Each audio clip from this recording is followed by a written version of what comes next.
Meine Kinder, habt ihr nicht etwas zu essen? Mit diesen Worten begegnet der Auferstandene seinen Jüngern. Nach dem Tod Jesu sind die Apostel in ihren Alltag zurückgekehrt. Sie gehen an den See und fischen. Man könnte meinen, sie haben plötzlich aufgegeben und alles an den Nagel gehängt.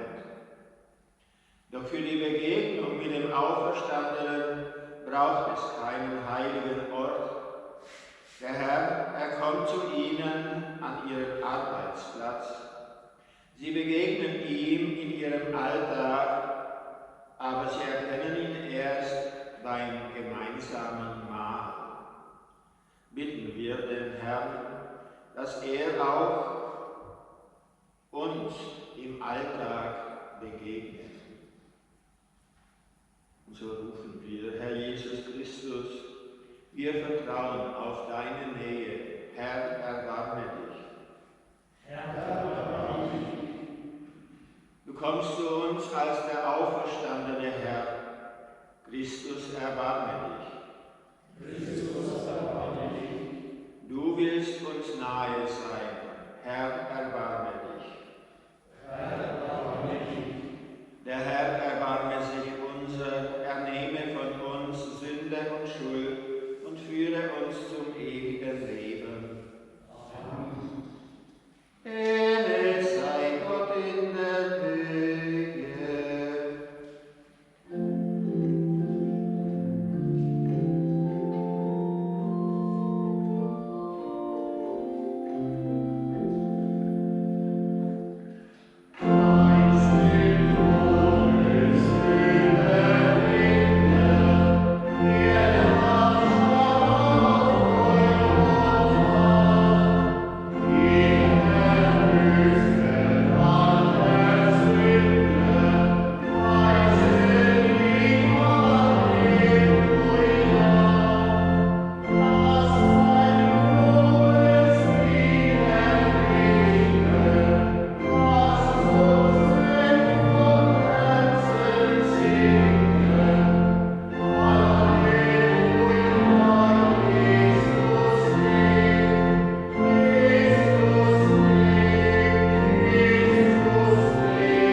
Lasset uns beten. Allmächtiger Gott, lass die österliche Freude in uns fortdauern, denn du hast deiner Kirche neue Lebenskraft geschenkt. Du hast ihr die Würde unserer Gotteskindschaft im neuen Glück erstrahlen lassen. Gib, dass wir den Tag der Auferstehung voll Zuversicht erwarten, als einen Tag des Jubels und des Dankes. Darum bitten wir durch Jesus Christus, deinen Sohn, unseren Herrn und Gott, der in der Einheit des Heiligen Geistes mit dir lebt und herrscht in alle Ewigkeit. Amen.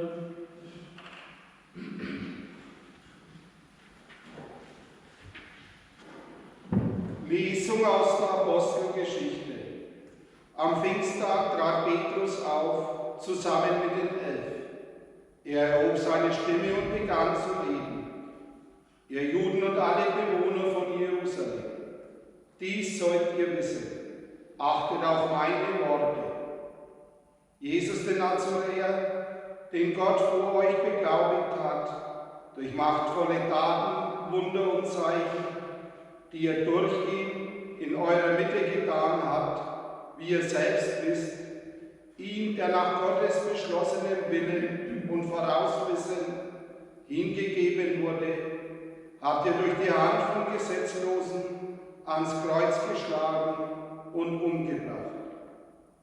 Gott aber hat ihn von den Wehen des Todes befreit und auferweckt.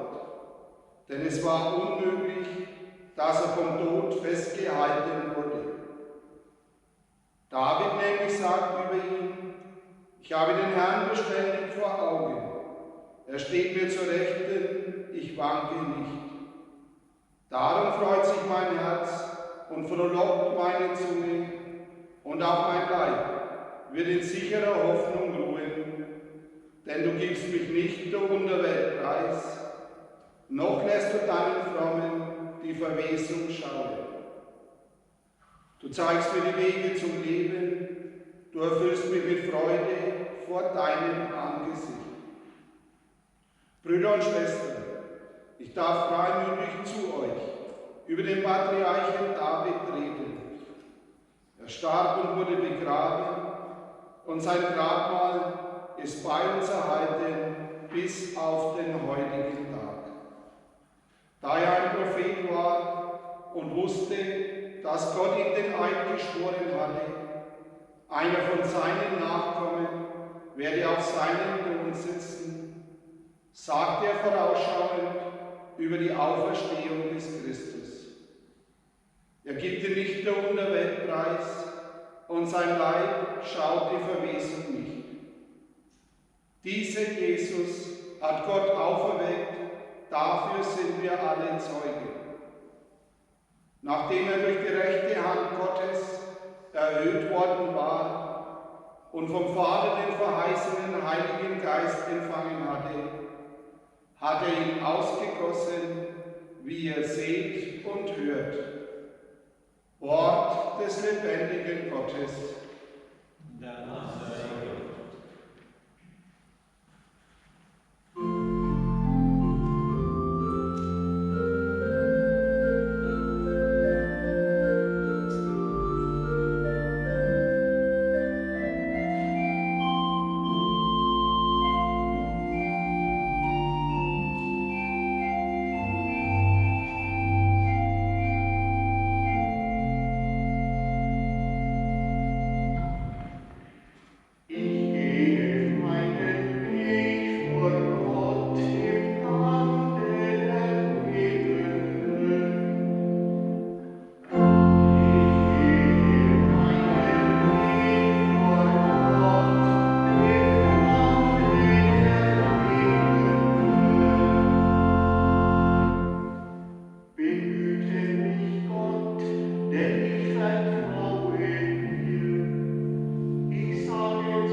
offenbarte sich Jesus den Jüngern noch einmal.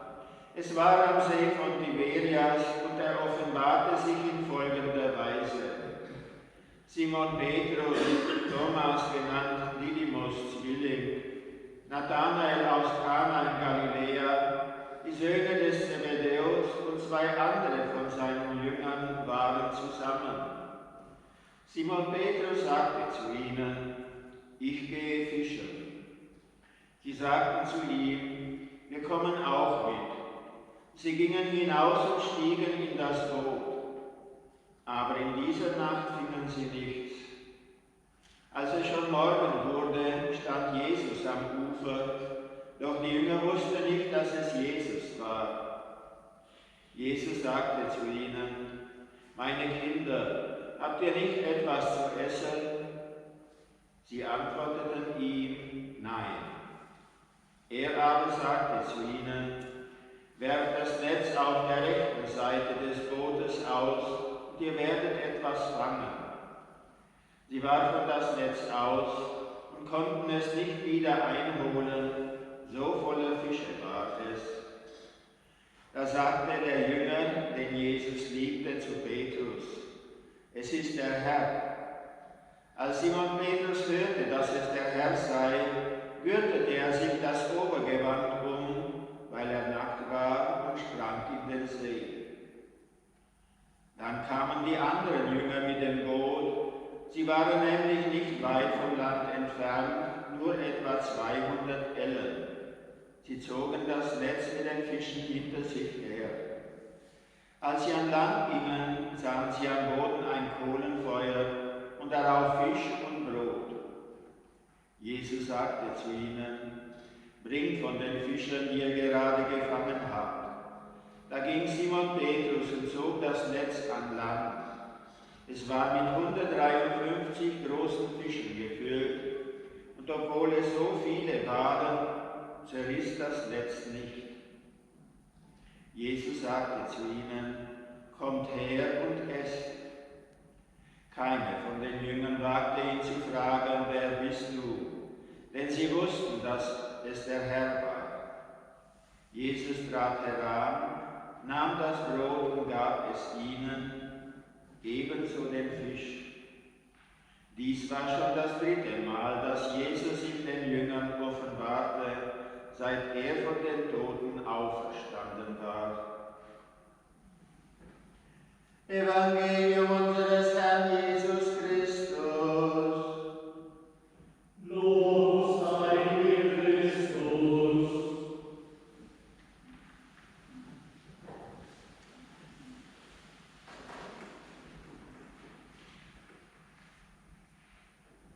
Liebe Gemeinde, Jesus holt zum 2. Mal Petrus zu Hause ab, von seinem Arbeitsplatz. Jesus beruft ihn zum 2. Mal zum Menschenfischer, aber Jesus ruft ihn für die ganze Welt, Menschenfischer für die ganze Welt zu sein. Und das drückt der Evangelist mit der Zahl 153 aus. Die Botschaft seiner Auferstehung sollte ein Netz bilden um die ganze Welt. Alle Menschen sollen hören, glauben lernen, diese Botschaft vom auferstandenen Jesus. Und wir alle bilden ein Netz, das nicht zerreißt, sondern uns zusammenhält zur Jesu Gemeinde.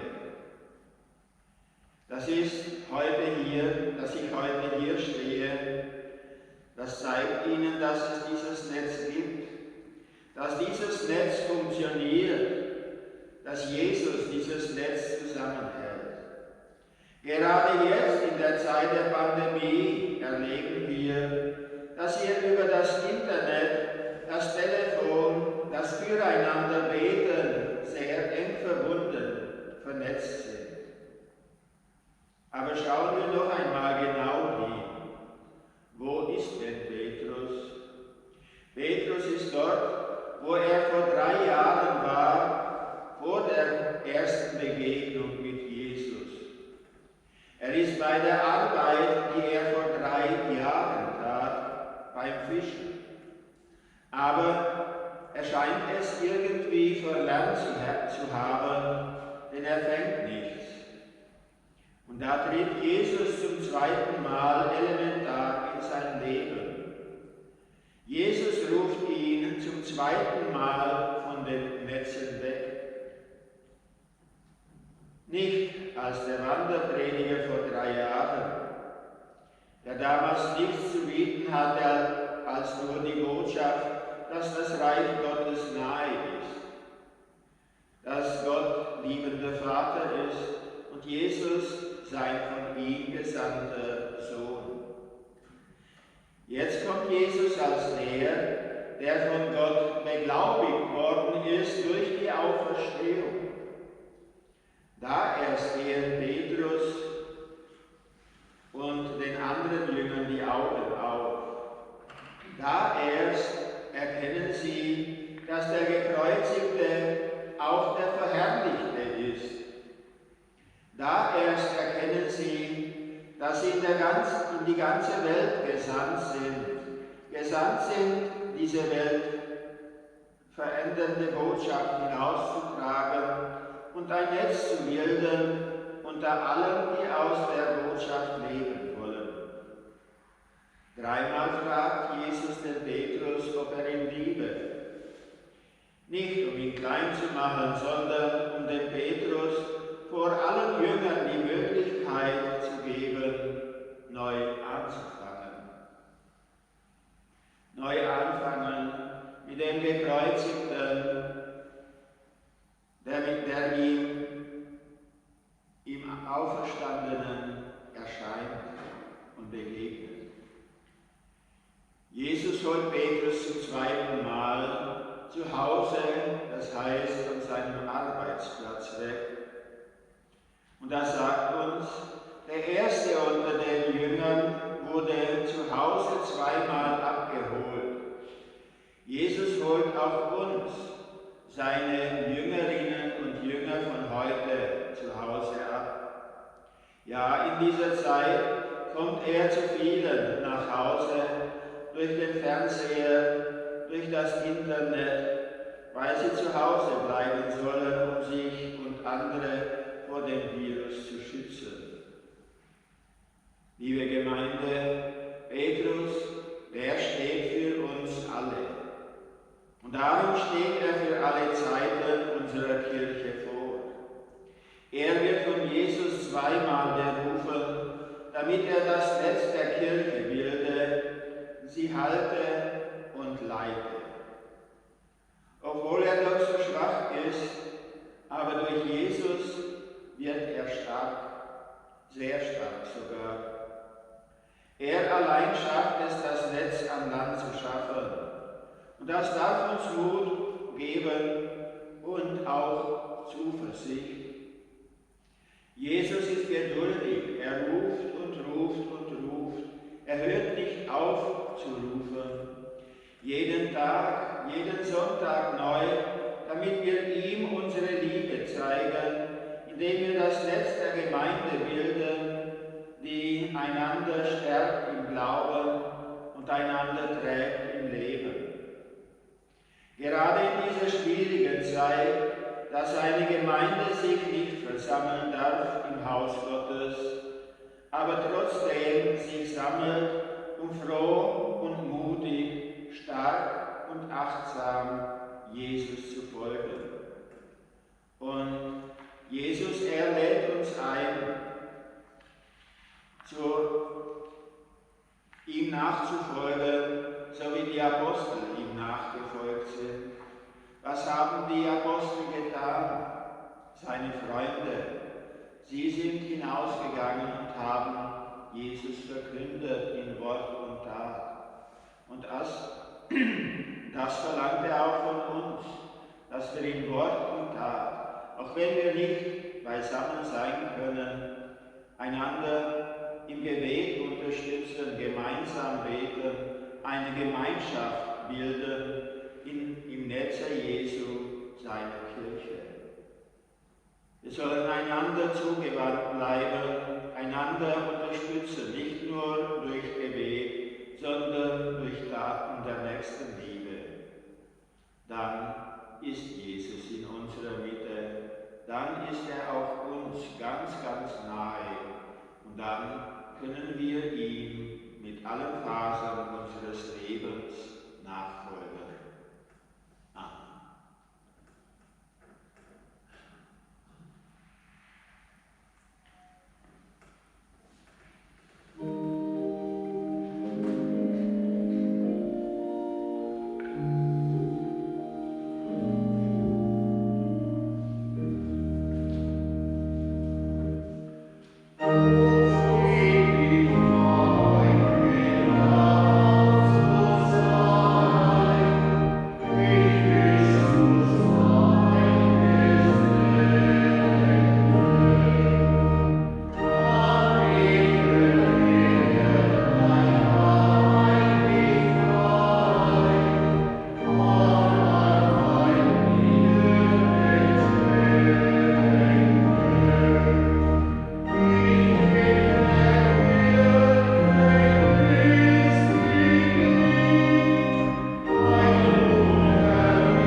Da stehst du und wartest. Auf wen wartest du?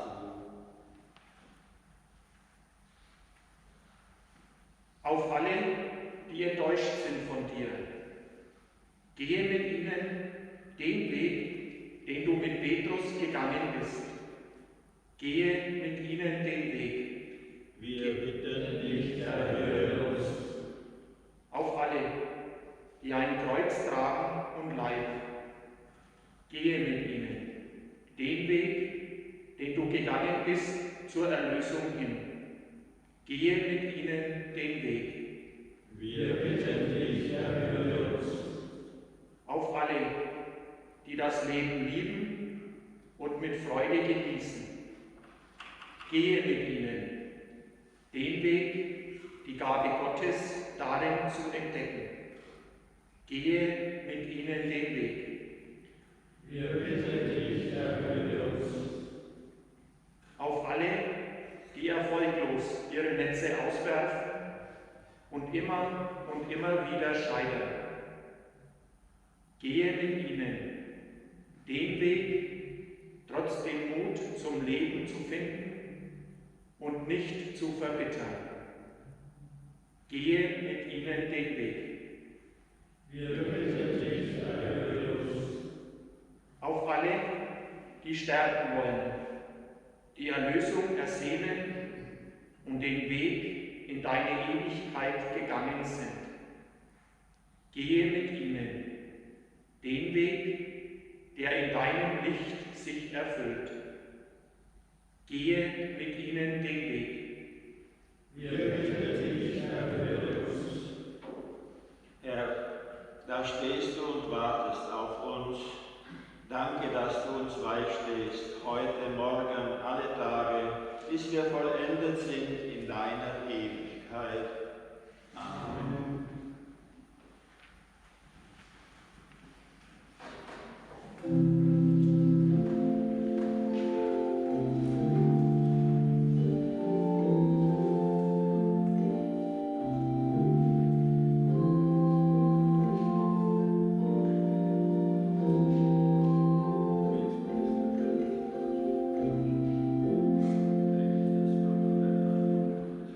Herr,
Betet, Schwestern und Brüder, dass unser aller Opfer Gott, dem allmächtigen Vater, gefalle.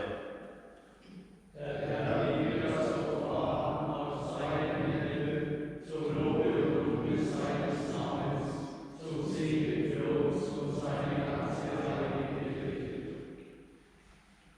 Allmächtiger Gott, nimm die Gaben an, die deine Kirche dir in österlicher Freude darbringt. Du hast ihr Grund gegeben zu solchem Jubel, erhalte ihr die Freude bis zur Vollendung. Darum bitten wir durch Christus unseren Herrn. Amen. Der Herr sei mit euch. Und mit deinem Geiste. Erhebet die Herzen. Wir haben sie beim Herrn. Lasset uns danken dem Herrn, unserem Gott. Das ist würdig und recht. In Wahrheit ist es würdig und recht, dir, Vater, in diesen Tagen freudig zu danken, da unser Osterlamm geopfert ist, Jesus Christus. Er bringt sich dir alle Zeit für uns dar und steht vor dir als unser Anwalt. Denn einmal geopfert stirbt er nicht wieder, sondern lebt auf ewig als das Lamm, das geschlachtet ist. Durch ihn preisen wir dich in österlicher Freude und singen mit den Chören der Engel das Lob deiner Herrlichkeit.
Ja, du bist heilig, großer Gott.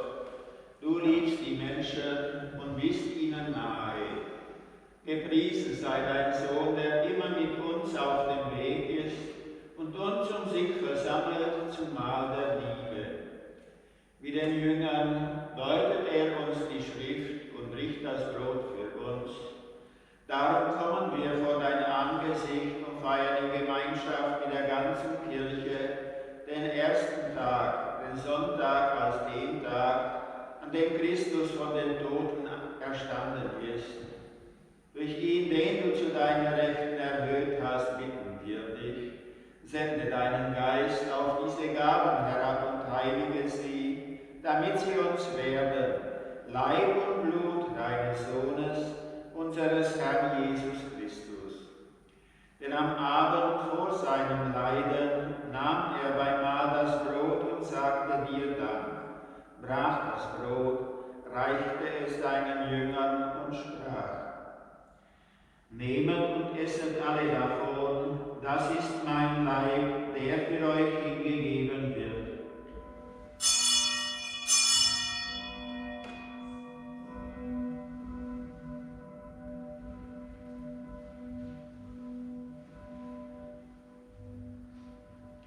Ebenso nahm er nach dem Mahl den Kelch, dankte wiederum, reichte ihn seinen Jüngern und sprach: Nehmet und trinket alle daraus, das ist der Kelch des neuen und ewigen Bundes, mein Blut, das für euch und für alle vergossen wird, zur Vergebung der Sünden. Tu dies zu meinem Gedächtnis.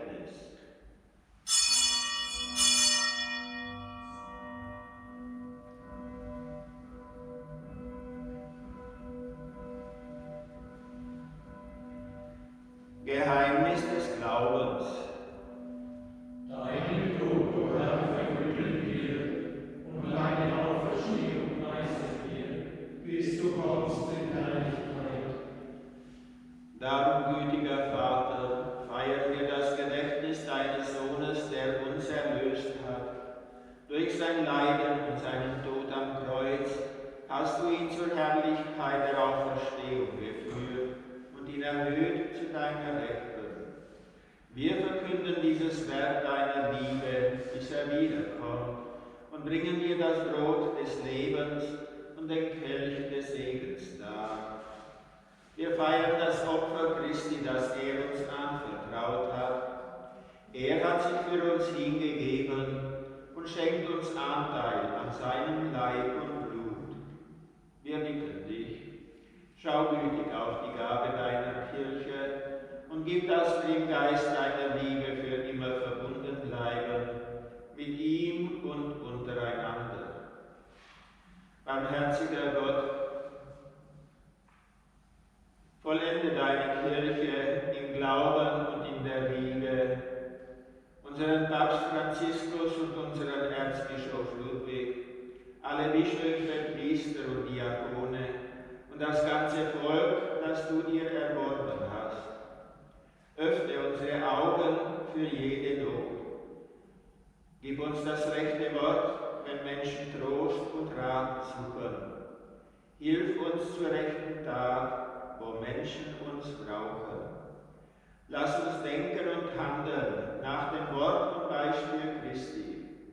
Mach deine Kirche zu einem Ort der Wahrheit und der Freiheit, des Friedens und der Gerechtigkeit, damit die Menschen neue Hoffnung schöpfen. Vater, erbarme dich unserer Brüder und Schwestern, die im Frieden Christi heimgegangen sind. Diese heilige Messe opfern wir auf aus Dankbarkeit und Gedenken der Verstorbenen Hans Haber und Angehörige der Familie Meyer, für der Verstorbenen Regina Böhmer und alle Verstorbenen, deren Glauben du allein kennst. Lass sie dein Angesicht schauen und schenke ihnen das Leben in Fülle. Wenn unser eigener Weg zu Ende geht, nimm auch uns für immer bei dir auf und lass uns zusammen mit der seligen Jungfrau und Gottesmutter Maria, mit ihrem Bräutigam, dem heiligen Josef, mit den Aposteln und Märtyrern, dem heiligen Thomas von Aquin, dem heiligen Oswald und mit allen Heiligen dich loben und preisen, durch unseren Herrn Jesus Christus. Durch ihn und mit ihm und in ihm ist dir, Gott allmächtiger Vater, in der Einheit des Heiligen Geistes, alle Herrlichkeit und Ehre, jetzt und in Ewigkeit. Amen.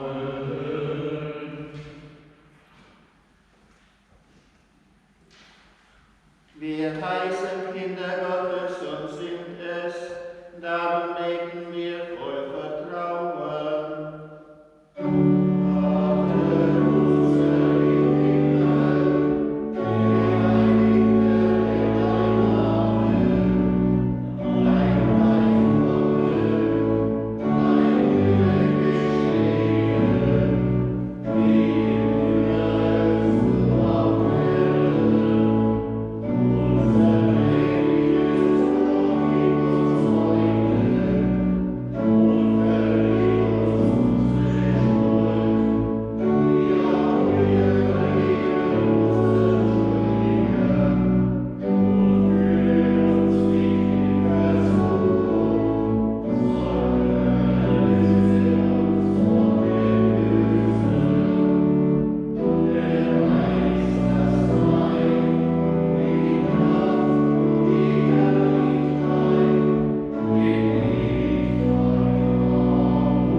Deshalb bitten wir, Herr Jesus Sieger über Sünde und Tod. Schau nicht auf unsere Fehler und Sünden, schau vielmehr auf den Glauben deiner Kirche und schenke ihr nach deinem Willen Einheit und Frieden. Der Friede des Herrn sei allezeit mit euch. Und mit deinem Geiste. Gebt einander ein Zeichen des Friedens und der Versöhnung.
Seht das Lamm Gottes, es nimmt hinweg die Sünde der Welt.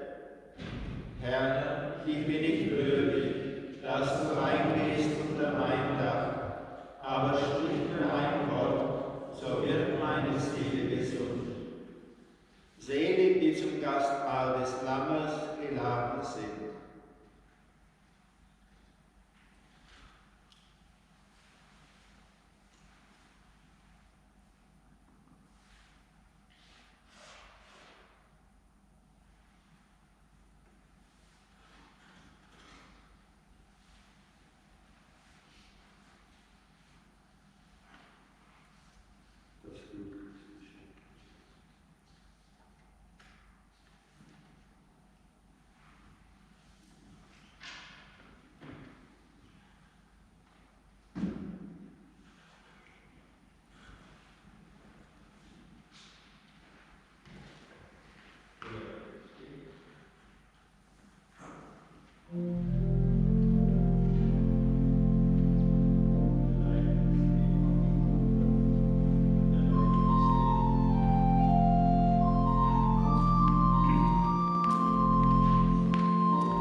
Ewiger Gott, du hast uns durch die Ostergeheimnisse erneuert.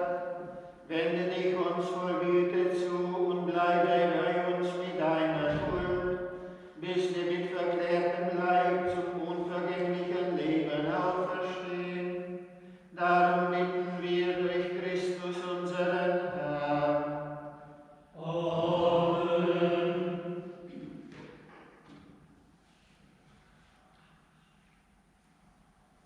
So wünsche ich Ihnen allen einen gesegneten Sonntag, eine gute Osterwoche. Unserem Jubelpaar wünsche ich, dass Gott euren Bund, den ihr vor 40 Jahren geschlossen habt, erneuere und festige und ihr auch noch das 50-, 60-jährige und 70-jährige feiern könnt. Möge Gott es geben und fügen. Auf jeden Fall herzlichen Glückwunsch und Gottes Segen. Gehen wir mit diesem Segen Gottes hinaus in unsere Umwelt. Der Herr sei mit euch. Und mit deinem Geiste. Gott, der allmächtige Vater, segne euch und schenke euch gedeihliches Wetter, erhalte Blitz, Hagel und jedes Unheil von euch fern. Amen. Er segne die Felder, die Gärten und den Wald und schenke euch die Früchte der Erde. Amen. Er begleite eure Arbeit, damit ihr in Dankbarkeit und Freude gebrauchet, was durch die Kräfte der Natur und die Mühe des Menschen gewachsen ist. Amen. Das gewähre euch der dreieinige Gott, der Vater,